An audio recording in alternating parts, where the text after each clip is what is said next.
Bit of good news for y'all today, or if you are one of DSA's many sectarian enemies, bad news. But we have reached 100,000 miserable fuckers that have decided that they have nothing better to do with their lives than being the Democratic Socialists of America. In all honesty, like all bullshit aside, I fucking love this sword. Like I was actually at STLDSA's brake light clinic when I checked Twitter, as I am wont to do. Like I'm terminally online, you all know that.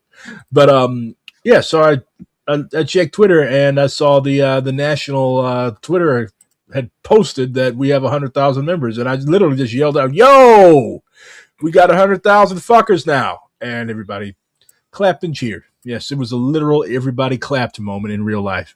But how does that make y'all feel? We have 100,000 comrades now. I mean, honestly, it's nice that we are. I don't know if we're the largest yet, but it's nice to have the support and be able to go out there and how one of the parents who drops off their students at my school site um, was just like, "Hey, by the way, I saw you online." Yeah. Yeah, I'm excited. Like the main thing I think, because numbers on paper don't necessarily make a movement. It's important that we turn every single one of these 100,000 people into an actual cadre. So what is that? What is a cadre? Cadre, in my opinion, is somebody that like is actually willing to die for this shit. Like somebody that's willing to move heaven and earth to actually realize this socialist project. It's somebody that like AOC and Zohran. I don't consider them cadres. Cadres do not fuck over striking nurses to endorse Kathy Hochul, who is in the process of like literally scabbing on these striking nurses. To who the fuck sounds like that, bruh? Mike Discipline. Anyways, Kathy Hochul is an enemy of the working class. Okay, that is incontrovertible. Like people that are supporters of the working class do not scab on and help break nurses' strikes. So Kathy Hochul is not our friend. No Democrat Party apparatchik is our friend. And using budgetary concerns to justify that abominable deed is it's that's not cadre shit. AOC lecturing in narcissistic fashion members of her own organization who criticize her consistent and blatant opportunism. She basically wants to be Nancy Pelosi but young. That's not cadre shit. A cadre is humble. A cadre is one who is willing to shut the fuck up and listen. And most of our electeds do not fit the bill. I think Cory Bush would. I think Rashida Tlaib does. But yeah, AOC and Zohran, no, they unfortunately seem more interested in realizing their own individual political aspirations than actually helping to struggle for and fight for socialism in the United States. That is unfortunate and disgusting, but that's the nature of the beast. That's how the sausage is made. So, 100,000 members, Maddie, how does that make you feel? I'm really happy about it. And just to echo what you said, is that, 100,000 members on paper doesn't mean a whole lot if there's not like a lot of engagement from those members, if they're not cadres. So we got to have that $100,000 paper, that 100,000 member on paper be 100,000 people going out there and engaging in struggle. And so the news was very bittersweet too, because like we're all preparing to talk about like what Zohran did to fuck people over, but DSA is still growing, sort of in spite of these things. But then you're gonna get like, I don't know. I can imagine that a lot of these members are gonna be disaffected after they learn from the betrayals that are happening from our elected. And one thing about Zohran that I had to dig up was that New York has been trying to get state safe staffing legislation through forever for these hospitals to make it mandatory for them to have staffing levels that are appropriate, that are functional, that can save patient lives, right? Because that's not the only thing on the line here. What was the nurses? It was the safety of the patients themselves. And Yeah. he never he never really co-sponsored any of that legislation while he was an assemblyman. Yeah, and yeah, like that's one thing. Like just from listening to striking nurses speak, like they're not. They're like, look, we're not just doing this for. We're not just doing this for ourselves. We're doing this for. We're doing this for like your grandpa. We're doing this for you if you end up in the hospital sick. Because like when we're overstaffed, when we're understaffed, when we're like literally fucking bone tired trying to take care of y'all, um, that's hard on you too. Like you may not get your meds on time, or you may not have your bedpan cleaned, or like you like when nurses are overstaffed. Like these are essential workers. To go back to the COVID era, well, we're still in the COVID era. To go back to the 2020 discourse, these are essential workers. Without nurses, this country will fall to pieces. It will not be able to survive.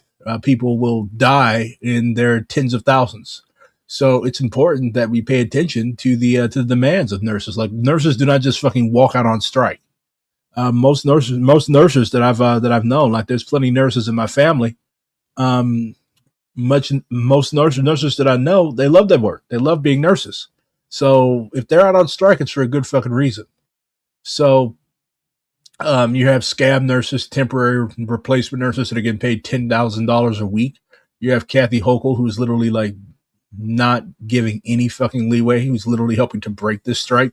And you have Zohran just running up behind her, like endorsing her, like right now when all this shit is going on. And if you get Eric Blanc, who is definitely not an enemy of Zohran. Well, I'm not an enemy of Zohran anyways. I'm just a Maoist. I'm an enemy of all electeds. But like, if you have Eric Blanc saying stuff like this, he says if it was inevitable that Zohran would eventually endorse Governor Hochul, but why give this endorsement while she's helping break a strike of 50,000 nurses and before she's made any public concessions on taxing the rich? So if you have Eric Blanc, who is literally the wonkiest of sock them wonks, saying this, then you fucked up pretty bad. And also this whole like tax the rich shit. Like, why are we like begging rich people to tax themselves? Is not a fucking strategy. It's not. So, Whitney's down here. Whitney, what do you think about us reaching 100,000 members? I think it's a good thing that a lot of people in America today are seeing socialism as a viable alternative to capitalism. Yeah. But I also agree with the concerns that Maddie and Faith brought up. That sorry, that's all I really have to say. Yeah, like it's one thing to I'm happy that I have 100,000 comrades now, but we can't just rest on our laurels and be like, we've won socialism, because we haven't. We still live under imperialism. Boeing is still making incredibly bad weapons and fighter jets that are killing our class siblings, our brothers and sisters in Palestine, all over the world. So like we still have work to do. Until the last American flag is pulled down, we have to be on our shit. Otherwise, the masses of the world will never forgive us. Yeah. I'm new to this shit, but breaking a strike of 15,000 nurses is fucking crazy. I feel like there are no other group of workers who hold as much power to fuck shit up as 1,000+ nurses. Yeah. Yeah, there's a thing, like, to DSA's credit, like, they gave an anti-ICE training to about 1,600 nurses in one Zoom call. Back January 28th, I think it was when I read that. And however, all the support that DSA has provided to these nurses, like a lot of that just doesn't matter in the end whenever they see that somebody who is a representative of DSA fucks them over. So now you have 15,000 nurses who are going home to their families saying fuck DSA, right? I don't think they're saying fuck DSA. They're probably saying fuck Zohran, definitely. They're definitely saying fuck Kathy Hochul. But if we continue to allow our electeds to do, like, my thing is, the thing that I keep bringing up, the thing that people in other organizations that we work in coalition with keep bringing up is like, okay, so you all got Zohran elected, y'all got AOC elected. Why do y'all keep letting these people do whatever the fuck they want especially considering it makes y'all look bad. Like if PSL ever succeeds in getting somebody elected, this is a Marxist Leninist cadre organization. You will be at the as a cadre in PSL. You ultimately will be expected to adhere to PSL's line. Meantime, you have electeds in DSA that shit all over our line consistently. They click up with Zionists. They like every time a Shabodnik in New York City stubs his toe, you have Zohran writing this horrible, stupidly sappy nonsense about oh, it's so bad, anti-Semitism is so bad in New York City. And it's like, bruh, like, can you dick ride any harder? Like, a lot of this shit is necessary. I think a lot of this shit they're getting from Bernie Sanders, to be honest. But like, it's unnecessary and it's stupid. And again, it's just it just demonstrates that we really should not be running people for these top executive offices without having a solid bench in the city council, without having a solid bench in the state house, because obviously, as Zohran feels surrounded, he's being fucked several different ways, so he feels like he has to make these compromises. And yeah, I would hate to be in Zohran's shoes right now. Yeah, you're the mayor of New York City, but you're being pulled in a million and one different directions. And if you try to, like, I still think that he has a conscience, but I don't think that he's an inherently evil man.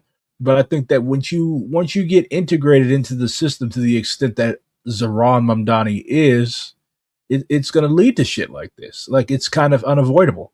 That's what happens when you try to play both sides of the field and you get too fucking deep into bourgeois politics. That's what happens. So it was kind of inevitable, to be perfectly honest.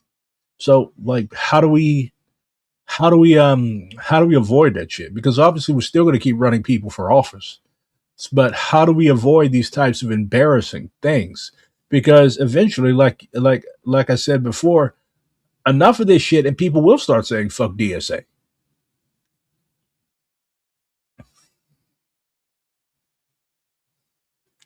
Will you be banned from the chat for saying this is why you think electoralism is a waste of time? No.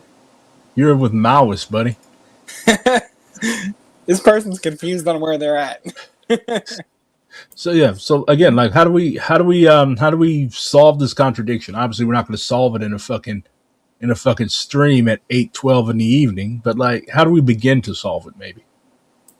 Well, something I'd like to add is in the United States, it's illegal for political parties and political organizations to discipline their members in what would be a democratic centralist manner. You are unable to kick or expulse people from the party because they aren't following party line. You can definitely like withhold support and funding money, but they can still legally run under DSA ticket or whatever. So there's that, and then there's also the fact that what we can do as a like what you could call a political whip, even in a legislative capacity, is very limited because right now a lot of people in elected positions are, I mean, it's this like weird cynical kind of, they're not playing it as a team sport like how a lot of people view it on the outside looking in. They're playing it as if they're all trying to be buddy and work together, which is fine, right? Like that's the ideal for governance in the bourgeois democratic system, but that's not what actually affects real people on the ground. You're not going to get anything meaningful done as a socialist elected by being buddy with these people, but you also are not going to go in and filibuster every meeting until you get what's done, because then that defeats the whole purpose. So there's no road forward, even if we had the ability to discipline them, because of how the structure is built. Yeah, I'm in agreement. Yeah, I'm talking to a guy with a Peruvian Communist Party hammered sickle profile pic. I was never anti Partido Comunista de Peru, nor was I anti Gonzalo. I keep saying this. Maoists in the imperial core have a really, really undialectical view of these parties. I was never like fuck Gonzalo. I was never fuck the Partido Comunista del Peru. Just because I consider their positions to be heavily commandist, just because I consider the fact that they lost as a major thing that is not necessarily in their favor, that does not mean that I'm anti the party that raised the red flag at Francis Fukuyama's end of history. Like, we have to have a dialectical understanding of these formations. We have to be able to criticize them. I was never anti. I was never anti PCP. Even if I was, who the fuck cares? They're gone. Gonzalo's dead. Whoever that person is, they have like good enough vision to see the Maoist hammer and sickle from Gonzalo, but they don't see the non-binary flag behind it. So they called me a guy. What the fuck? Yeah, Come on. yeah. Oh, they didn't see the they them after your name either. But anyways, that very strange aside, the PCP is still active. I'm not reading that shit. I have read that actually. It's some delusional woman sitting in the jungle in Peru. Whoop de fucking do. We Anyway, know that they like to do a lot of spray paintings. yeah, like I said, who fucking cares? Anyways, um, so back to something that actually matters: the state of labor in the United States. So, there's a nurses' strike going on. There's also an educators' strike going on in San Francisco. San Francisco, yay! So this is their site. It's We Can't Wait. So UESF, United Educators of San Francisco, is a union of 6,500 members that work in the San Francisco Unified School District. Certified staff like educators, counselors, and social workers. You also have classified staff like paraeducators in classrooms, family liaisons, and student advisors. So let's see what's going on. Faith, this is your people, right? Yes, this is all my stuff. So just a little bit more background information. So this is a union that includes all. This includes teachers. This includes security staff. This includes paraeducators, which is teachers' assistants, co-teachers, and teachers who work one-on-one with students who have disabilities. And we're one of the few educators unions rather than specifically teachers unions, which makes our ranks a lot bigger and our power a lot stronger. But we have been working off of a contract that has been expired for about 2 years now, I want to say.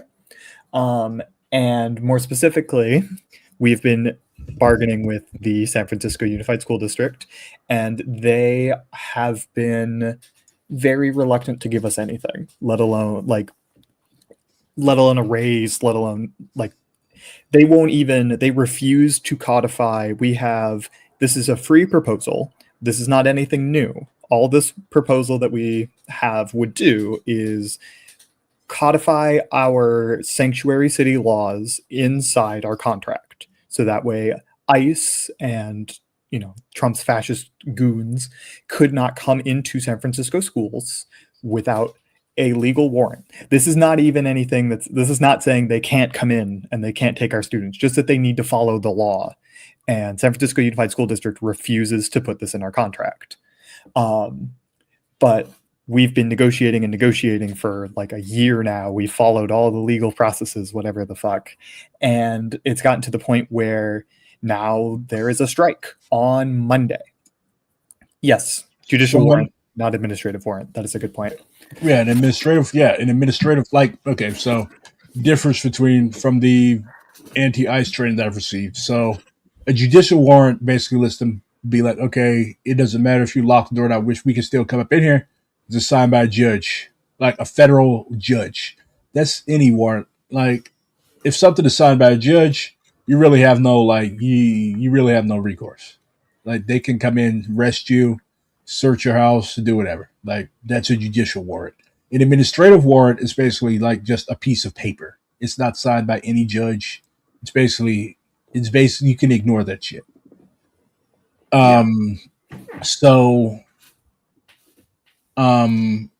you all are going on strike Monday? Yes, unless they come to an agreement this weekend, which, based off of my contacts with the bargaining team, they will not. But yes, on Monday, San Francisco educators will be officially on strike. Um, and the reason I'm like, yeah, no, we're definitely not going to reach an agreement this weekend, despite all the bullshit you're going to hear in the news, is because even though our superintendent went on TV and cried that we didn't accept their deal, That is we the most had San Francisco thing I've ever heard. I know, but we had Crocodile tears. no, they were, because here's what happened. We had to have the state come in as a neutral arbiter, in quotes there, and they had to look through all the financials for the school district and all of the demands that we were making, and they charted out how much how much these proposals would cost and all these things. What they proposed was a 2% raise over the next 2 years for teachers and teachers only. So security guards and paraeducators and anyone else who works in the building with students, they would get nothing. Temporary funding of healthcare only for 2 years, and then we'd have to negotiate it again next year. Yeah, no. And that was it. And they were like, the rest is up to the district. That is what the state said as their neutral offer. And the district came to us and they said, okay. And they put across the table less than that. They put across a pay cut for security guards and paraeducators. Are you fucking kidding me? I'm not, sadly. And a 2% rate, still the 2% raise for teachers, and still the healthcare thing. And then they wanted to cut a bunch of positions. Like they wanted to cut family liaisons, which is who does our translation services for students who don't, or their families don't speak English, which we have a lot of in San Francisco, and things like that. So it's a whole shit show. And then on Friday, right after everyone was, LA is going, that's part of this We Can't Wait program that Chris put up, thankfully, is teachers unions in the state of California, statewide, are working together. We have the same platform, which is raises, fully funded healthcare, and anti-ICE protections. We have what else are we fighting for? We're trying to fight for the same contract negotiation cycle. So when contract negotiations are happening, they're happening all across the state. So that way a strike could happen all the way across the state. And this is a program that's been built up for a few years. Yeah, sounds about as neutral as an Israeli ceasefire. That's kind of true. But this is a huge statewide thing that we've been building up as educators for years and years and years now. I'm only now just recently getting into it. But anyways, the superintendent has offered us less than the state said was a fair offer. And so we said no. And then on Friday, our superintendent, so technically my boss, sent out an email to all staff and said that they are going to be reassigned their workstations. So they are trying to send us to different school sites rather than our normal ones. And when they do that, they wanted us to show up an hour earlier than we normally have to, which is another hour before students show up. So 7:30 in the morning. And they wanted us to check in with an HR person.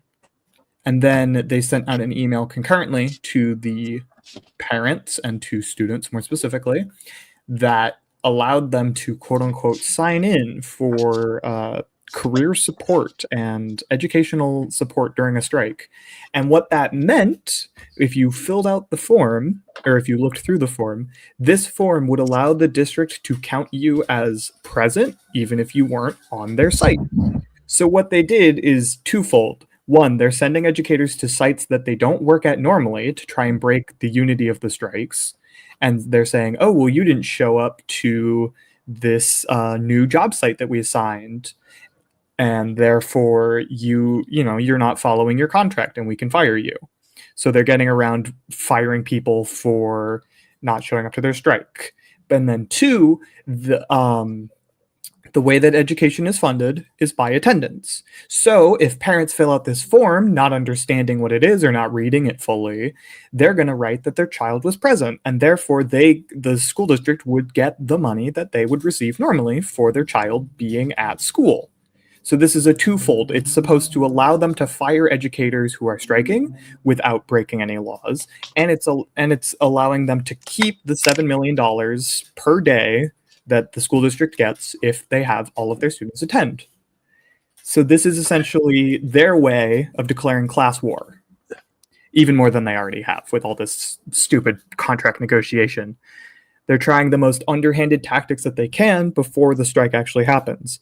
And I guarantee you, I was a bit inflammatory in my union organizing with my coworkers, and I mentioned that, like, what good is a union organizer if they're not inflammatory? you'd be surprised. But I was a bit inflammatory, and I was like, if we go on strike, we need to be prepared for the police to not support us, for people to not support us. And they were like, no, like that would never happen. But it is happening in New York with the nurses' strike. Right now, there are nurses getting arrested, I think, yesterday. Arrested by the socialist police? What a shocker. So imagine what if the socialist mayor of New York, quote unquote, is willing to arrest 28 nurses for blocking schools. Imagine what the billionaire mayor of San Francisco is willing to do to protect his reputation right after the Super Bowl. Oof. Oh, yeah, they are doing that tomorrow. That's right. Buddy. I'm looking forward to seeing Benito in a dress.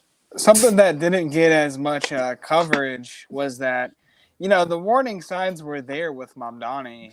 He was letting Starbucks workers get arrested while they were on strike. Yeah, Starbucks. He was too busy. Yeah, he was too busy hanging out with fucking Bernie Sanders and AOC. Yeah, like nothing gets said about it. Yeah, or no, he was like doing a photo op. Like, that's the thing. Like, that's why, like, I hate these sock them politicians. Like, you're gonna go do a photo op at a picket line. Meantime, people are fighting ice down the street, and then you're gonna turn around and you're just gonna fuck these workers over. So basically, your principles are really not your principles. Like, you want to. There was a really, really good article in Bread and Roses thing, The Call. But like, she mentioned that. Where is it? But she mentioned that, like, Zohran is on everything. Like, especially in New York DSA. Like, that's their boy. That's their golden boy. And now, like, why we can't keep this up like this. Like, you cannot talk out of two sides of your mouth.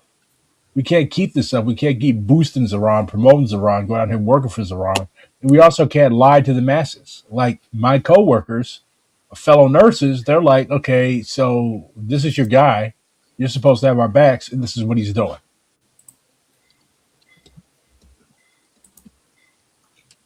A lot of newspapers call themselves The Call. Yes, that is a very common name. Here we are. The Times, The Call, The Voice. Yeah. The Voice, yeah. Here we go. The Post, The Gazette. Yeah, the paper. So yeah, this is a really, really good article. And if I'm promoting a Bread and Roses article, it's probably good. So yeah, they talk about, like, how these inside deals, like, we cannot build socialism with insider backroom deals. And then, like, people in his administration are like, oh, you guys just don't know what he's dealing with. Like, yes, we do. Like, we've studied bourgeois politics, buddy. Yeah. Well, Zohran doesn't issue marching orders for me. For one, I'm not in his branch. For two, like, a lot of people in New York are pissed at him. Like, and it's sad that, like, it took him fucking up in regards to a nurses' strike, as opposed to the other horrible shit that he's done, like praising the police after they, like, just instinctively praising the police after they shot a kid, or throwing Palestinian protesters under the bus, or a bunch of other stuff like that. But yeah, it took him, like, literally clicking up with somebody that broke a strike for him to, like,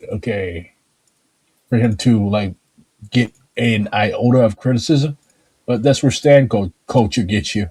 I just posted the link to the article in the chat, by the way. But yeah, you should definitely check it out. Um, regards to the police, comrade from my caucus, Liberation. Well, all of our caucus, all of us a Liberation cadre. Um, where are you? It's really revealing, you know. It's something that primarily affects like white folks whenever the strike is getting broke, and then everybody hoots and hollers about it. Yeah, that's how it is. So yeah, Zohran's failure to the system, the limits of electoralism. So, yeah. Y'all are gonna get a lot of shit to read. Mandatory reading caucus. Yes, well, that's how come we're not stupid. Yeah, comrade Will, really, really good comrade from New York City, wrote this, and like, we have to reject excuses. We don't traffic in excuses. Nobody wants to hear excuses. Criticizing Zohran is valid because the problem is not merely individual intentions, but the office itself. Like, we don't have anything personal against Zohran. State violence does not arise only from bad actors. It is structurally embedded in bourgeois governance. Regardless of how sincere Zohran is, day by day it seems like he's becoming less and less sincere, and he gives less and less of a fuck about anything except his personal power. But the mayoralty is designed to administer domination. An executive office, that's what they do. The violence is systematized, baked into the bureaucracy. So the comrade believes that Zohran is doing his best. But, of course, in politics, your best is never good enough. You signal boosted the article. Thank you, Jew Jackal. And yes, it would have definitely been better to build up the NYC DSA Socialist in office and NYC Council before running a mayoral candidate. But again, people, they get starry-eyed. They see only the big prize. Everyone wants to be president. Nobody wants to be local council member. Shit, I wouldn't want to be a local council member. So, how would we say that the state of labor in the United States is right now? Like, the thing that intrigues me, because DSA is basically endorsing Sean Fain's call for a general strike on May 1st, 2028. I mean, And of course, we have the. Oh, go ahead, Faith. I'm sorry. Oh, I was just going to say, that's part of the We Can't Wait thing as well with the LA Teachers Union, San Francisco's Teachers Union, every major city in San Francisco's Teachers Union. That is something that like educators are working towards, at least. I know that maybe nurses are as well. And if you, person listening, nebulous person, if you are in your union, try and figure out if your union is working towards this or against this. But like, there are unions out there that are working towards a general strike in our lifetimes. San Francisco 2028 is our ideal, but we're not doing this because of someone calling for it. We're just doing it because that's the best time we think that we could do it, because that's when most of the contracts line up. Yeah. Do we consider what happened in Minneapolis a couple of weeks ago? Like, would we consider that a proper general strike? I mean, if labor fully stopped for those days, then yeah. But as far as I'm aware, it was mainly the one day, and then that was it. Yeah, So there was an attempt at it in St. Louis, but it basically was just like it was basically a handful of businesses closed. So what's up, Lexi? Yeah, I can't say it was a general strike either, because you know, you just had a bunch of businesses like voluntarily closing those doors. The workers were not shutting those businesses down. The workers weren't shutting any business down. People were just using their time off. Yeah. Yeah, it's like it just shows like it wasn't really the proletariat. Like people at Amazon, people at UPS, people at FedEx, people at Target, like they still had to go to work. It's kind of like all these federal holidays. Like black people still got to work in Black History Month. Um, so, and the one thing that I hate doing is being like a Debbie Downer. I hate being a doomer. Like, bro, why do you keep referring to me to that shitty fucking Gonzaloite, Dallasite click news? It's not a real newspaper. Quit posting that dumb shit. Anyways. It's better than because I live in the Bay Area. Fucking, I see the Avakianites like in person handing things out. It's better than that. Yeah, that's one of their castles. And you got Chicago. That's another one of their castles. Maybe I should do a stream about like the history of the Maoist movement in the United States. Would y'all like that? I've got two books here. I would. Yeah, because you're a Definitely, Maoist. definitely. Because you're a Maoist nerd. I've got two books here. One is Heavy Radicals, the FBI's Secret War on America's Maoists. Have you any of y'all ever read that? That's a good book. Yeah. Then I've got Threat of the First Magnitude. Both of these are by Aaron Leonard and Connor Gallagher. Oh, I Um, haven't read the second one. yeah, it's really good. It's the subtitle is FBI Counterintelligence and Infiltration from the Communist Party to the Revolutionary Union. But yeah, it's also really good. Basically, like your Bibles of the new communist movement. Well, you also have Max Elbaum's Revolution in the Air. But like those are the big three in terms of understanding the new communist movement. I've also got a bunch of Weather Underground shit over here. Um, the, Yeah, the the Maoist movement is essentially all. I wouldn't go that far, but there are still a lot of independent Maoist organizations. Skrilla's probably going to yell at you, Lumini, but um, yeah, I wouldn't go that far, but yeah, liberation is pretty big, and we're growing more and more each oh, day. we do gotta shout out John Melrod's book, Fighting Times. How it was about building up a militant caucus at. Yeah, yeah, you got it. At I interviewed him, buddy. yeah, I remember you interviewed him. It was a couple years back now.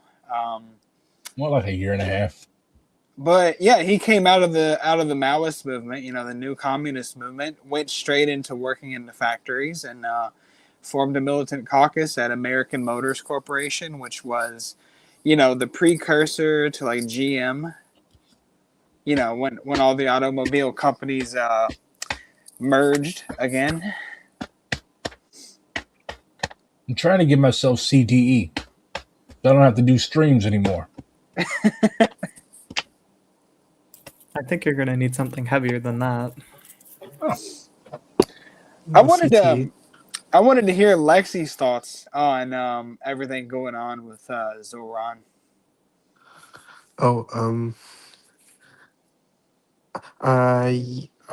yeah, sure. Like um, like I feel like, you know, I have been seeing more people in New York City DSA. Like I don't know, maybe it's just recency bias, but like I feel like people are upset that he endorsed Kathy Hochul, but yeah, I mean, uh, unless you wanted my thoughts on something specific.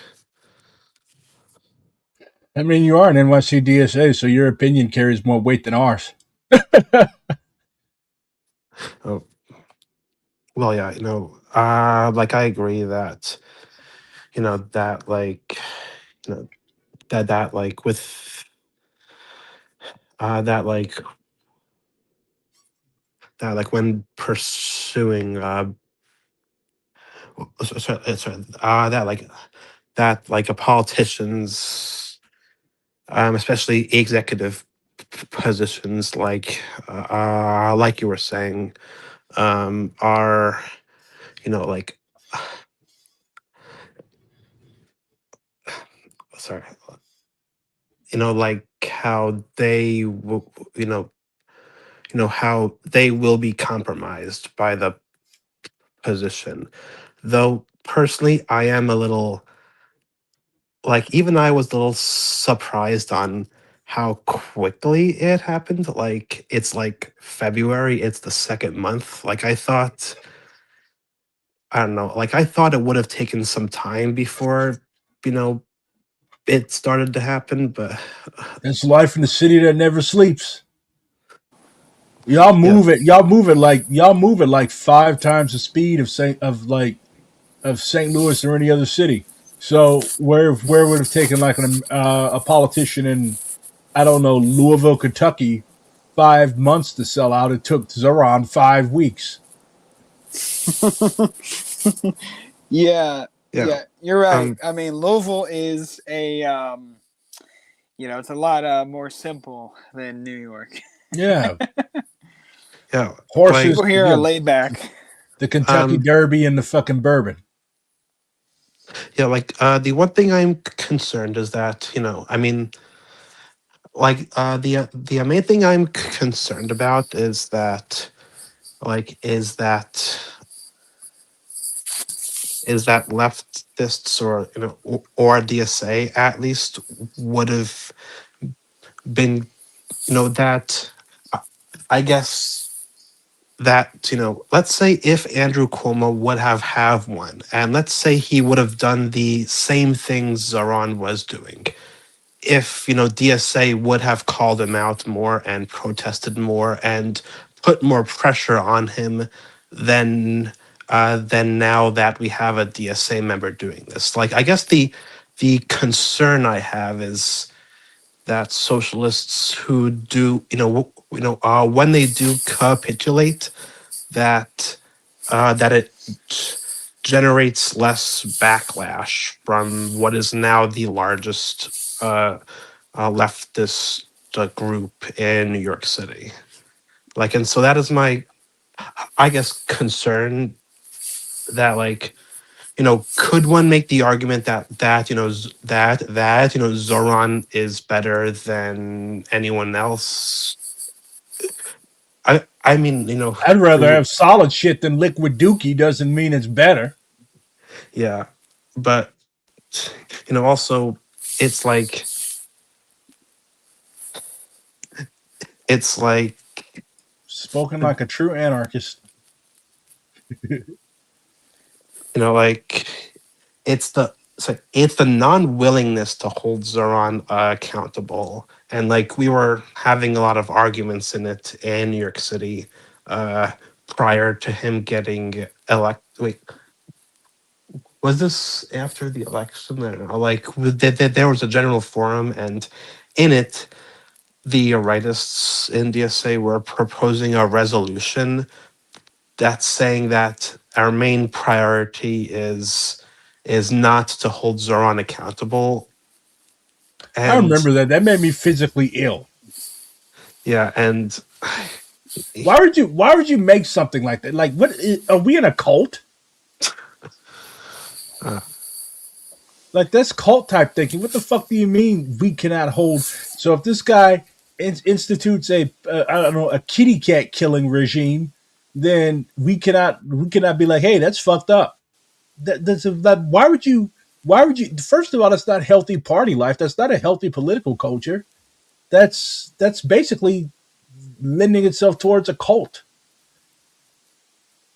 Like, yeah, like, and no individual is supposed to be above the rank and file. The rank and file should be able to criticize at any time if something happens. If something happens that hurts the people's interests, like right now, what Zoran did with Kaki Hochul is harming the working class's interests. oh yeah, like, I absolutely despise like, it feels like celebrity worship that's in DSA. It's like with Zoran, with AOC, with with people. It's With like, BRG. um I'm not going to comment on that, but Smart woman. yeah, yeah, but no, like, just a feeling that, you know uh that, like, I don't know if it's just, I don't know, like, if it's just if it's more I I mean, if it's something that, yeah, like, I don't know, like, it's like, if it's just, what's the word for it, like, popular, like, Popularity contest. yeah, maybe, but That's pretty much what but it is. It's a cult of personality. It's a popularity contest. I told somebody that the other day. Like, like anytime Zohran does something remotely good, oh my god, he's going to save us all. He's going to get us socialism. Yet anytime he does something bad, then people are either like hostile, like, oh, you just want to ruin Zohran. I'm like, bro, this is a grown fucking man. He's not a baby. He's not a little kid. He's not the fucking Pope. Uh, like, what is the point of all of this? And you're not going to, like, people that have common sense, people that know how to think. This is just a very American way of doing politics. This is exactly how bourgeois party stands behave. Like, how dare you criticize Kamala? How dare you criticize Trump? Like, this is how we're supposed to be above. We're supposed to be better than this. I thought Marxism was the vicious critique of all that exists. But of course, a lot of our comrades don't even consider themselves Marxists, or they consider themselves Marxists without knowing what Marxism is. So, yeah. But again, that's just so said. We have a lot of work. We have a lot of work left to do. Yeah, I agree. And wasn't brick by brick our attempts to hold Zohran accountable just like completely shut down? Brick by Brick was a slate of left caucuses that it wasn't about holding Zohran accountable. It was basically a slate for leadership elections last year. It's like, think of Brick by Brick as the DSA of DSA. It's like, see how, DSA is like a big tent leftist organization to oppose the general, rightist Democratic Party. Well, Brick by Brick is a, big tent of leftist caucuses, like Liberation, Emerge. I'm They're trying to Ad, get on. etc. They were trying to get liberation people thrown off the Brick by Brick slate last year. Why do these people hate liberation so much? Because we probably don't want to start running people for electeds, and even like Libertarian Socialist Caucus and stuff. They're still welcome to the idea of running people for local elected office, I believe. I don't think we have. I mean, I don't think we're like inherently opposed to running people for locally elected office. Yeah, but we Because give we're off way those cooler vibes, I than the think. rest.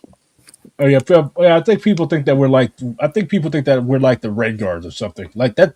I was telling somebody the other day, like, I think a lot of the hostility towards liberation comes from people thinking that because Maoists did used to physically attack DSA.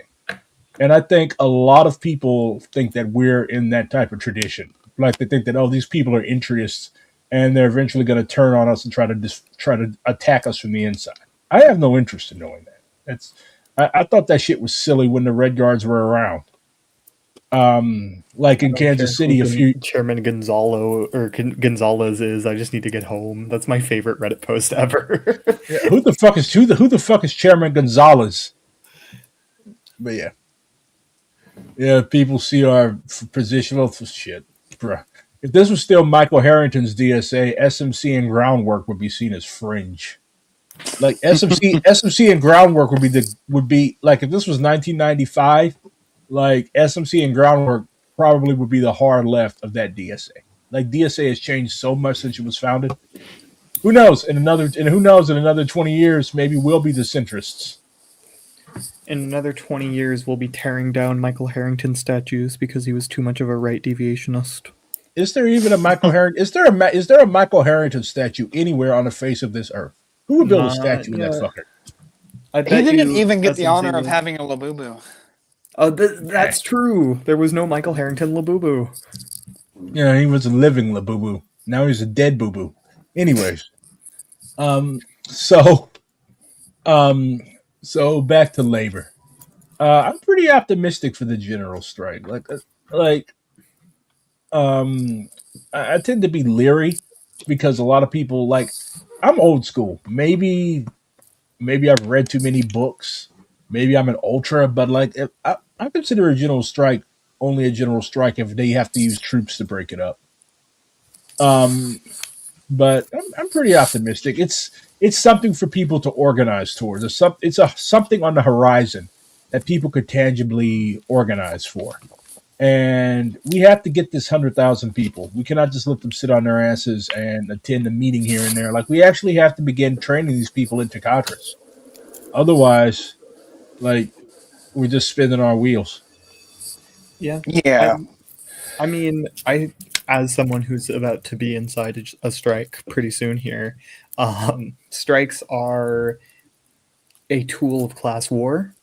They may not be a very effective tool. They've been oppressed and put down year after year, but they are a tool to build real, true revolutionary consciousness amongst the people, because the United States has not had a fighting group, not even like union or party or whatever, a fighting group since like the 70s. And even then, they were either too adventurous with the Weather Underground, or they slowly devolved and lost their power.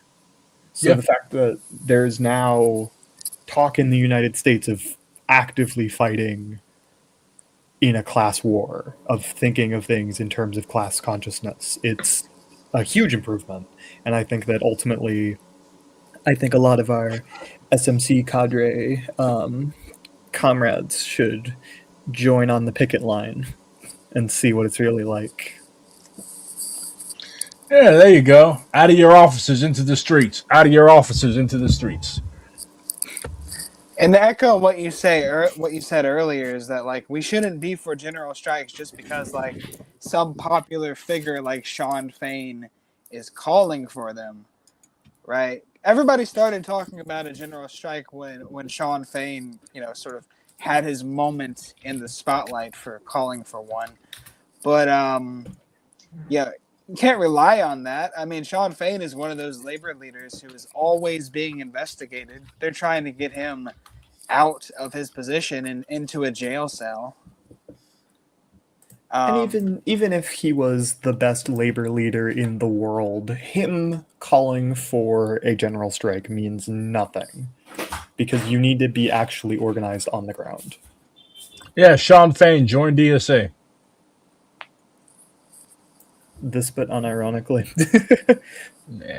Yeah, that's exactly what we need. We need another fucking celebrity in DSA. Yes. Yeah, E-Talk. I actually caught part of an E-Talk training today. In between running in and out for the Bricklight Clinic, and they actually talked about Boyle Heights, the struggle for Mariachi Plaza and the anti-gentrification struggle there. So yeah, if you can attend an emergency tenant organizing committee training or meeting or whatever they call them, but yeah, they're really really good and you'll learn a lot. And I learned a lot. the tenants unions are being really fucking smart right now. Like they've put together a nationwide coalition of tenants unions. Even like the Louisville tenant union, which was a really good one in Kentucky. They went to Kansas City, met with the Kansas City tenant union who was hosting a conference. Omaha's good too. Yeah, but now it's like called the Kentucky Tenant Union because they're just doing statewide organizing, and so all these tenant unions have been able to expand their horizons, expand into less big city areas and even into small town areas. And there's been some victories like in southern Missouri, there's been a huge tenant unions victory. I forget what that city was called, but Springfield. Yeah, if you're talking about a big city in southern Missouri, you're probably talking about Springfield. yeah. Well, there was this tenant union victory where essentially everything that they had costed the landlord from their rent strike was just like forgiven. Like they don't have to pay it back. And actually, the landlord has to like pay some of their rent, like damages. I mean, in the form of damages. Yeah, no, they're joining this new coalition. Hold on, there was a more perfect union video about it. Or you might be talking about something that happened in KC. Oh. Crowds pummeled ICE vehicles with dildos in Minneapolis today. Y'all gotta watch this. Hold on. Here's a brief aside. This is hilarious. All right, everyone, it's time for a brain break. Yeah, let's see people throw a bag of dicks at ICE. It was in KC, by the way.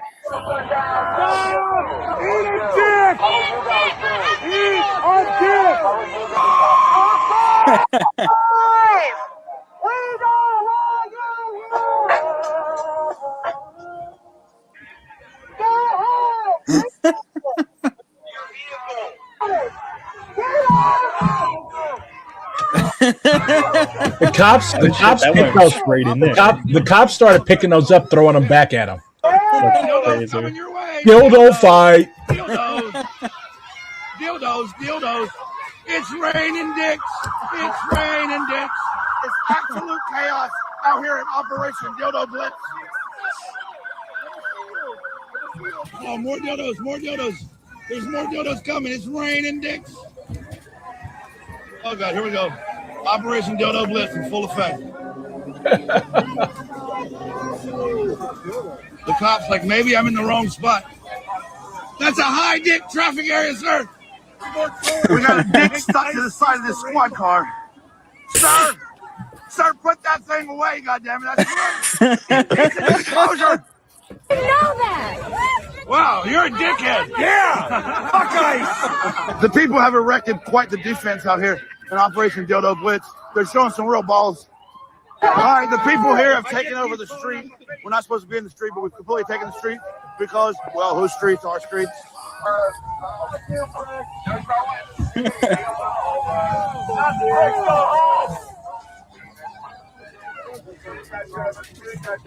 That last dildo that was thrown landed in the truck bed. That was that's definitely a unique way to struggle. I will say it's probably much more expensive than paint, which is a more common one. Oh shit. All right, let me find that video because I know what you're talking about. Hold on. Yeah, it was Kansas City though. Yeah, because you're talking about a big city in southern Missouri. That's going to be Springfield. Kansas City is a bit more central, right? No, Like it's west. Kansas It's the far. It's West. the far. It's the far fucking west of the state. It's by Kansas. Yeah, it's literally right by Kansas. Like St. Louis borders Illinois, Kansas City borders Kansas. Hence it being called Kansas City.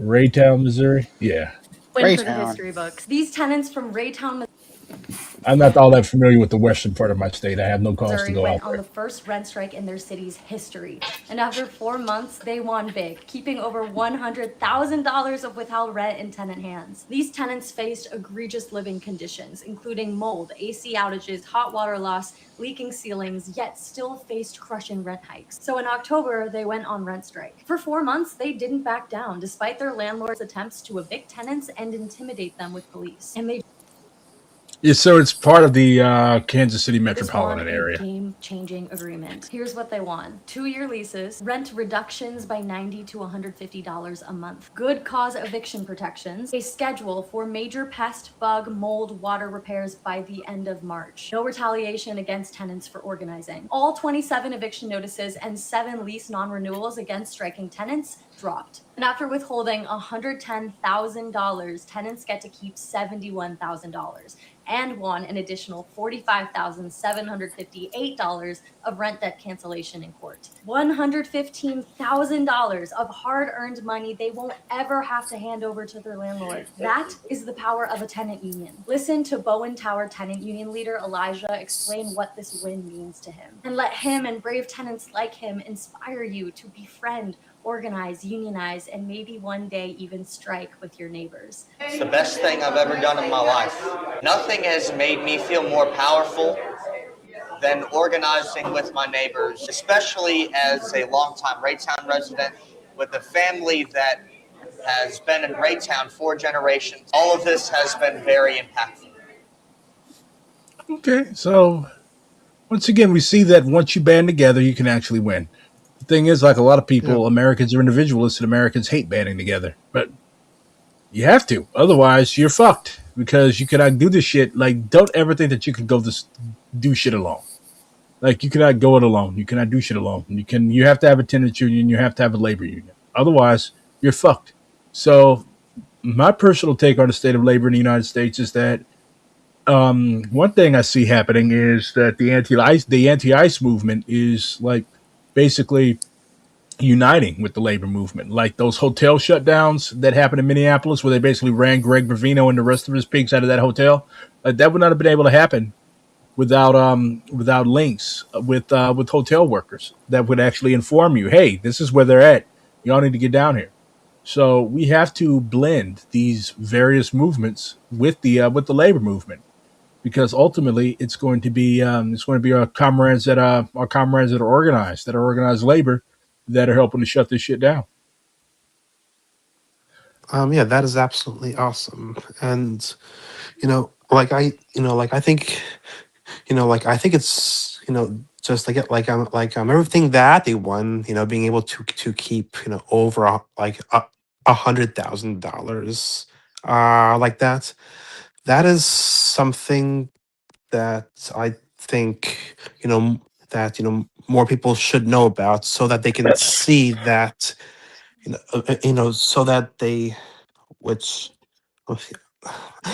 I'm sorry, like I am a little tired right now, but um but I but like, people need to see how strong they are when they work together like that, is what my point is. Yeah, I agree. So anything you comrades want to wrap up with? I What do y'all just think of the would. state of? Go ahead. I was just gonna mention my view of the state of labor. I think that it's awesome that people are starting to think about collective bargaining, collective organizing, going back to the fighting style of labor that kind of died out in the 1920s, and uh, going back to some of this fighting at the US government instead of just passively accepting it. But I think people need to understand that there is a reason that those things failed. We must learn from our mistakes. We should never stagnate. So look into what's going on in your area. Look into what has happened in your area where that failed. Yeah, the class struggle is a real thing that you have to organize and be inside of. Um, but look into the material conditions of where you're at and the historical what is it? The historical struggles that have happened. Look at what went wrong. Look at what your current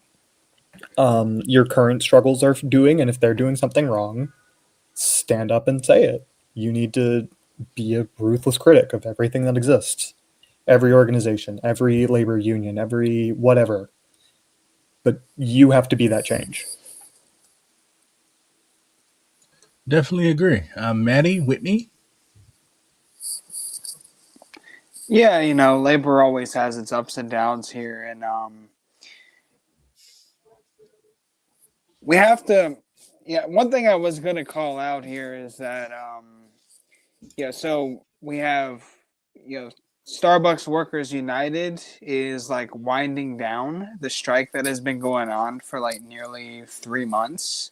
I didn't know they were still on strike. Yeah, they had been on strike. It was just a really, really small strike.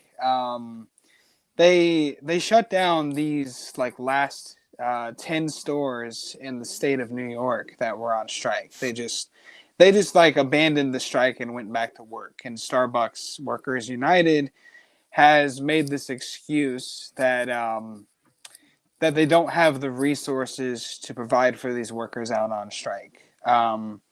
Starbucks, there's like only 50 stores in the country that are still on strike, which is not that many workers. Um, so yeah, labor pretty clearly is going to be cooked for a while. Even the Starbucks strike was a complete failure. Um, no gains at all. And of course, as I mentioned earlier, you had candidates like Zohran who just like let Starbucks workers get arrested. Didn't really say anything about it.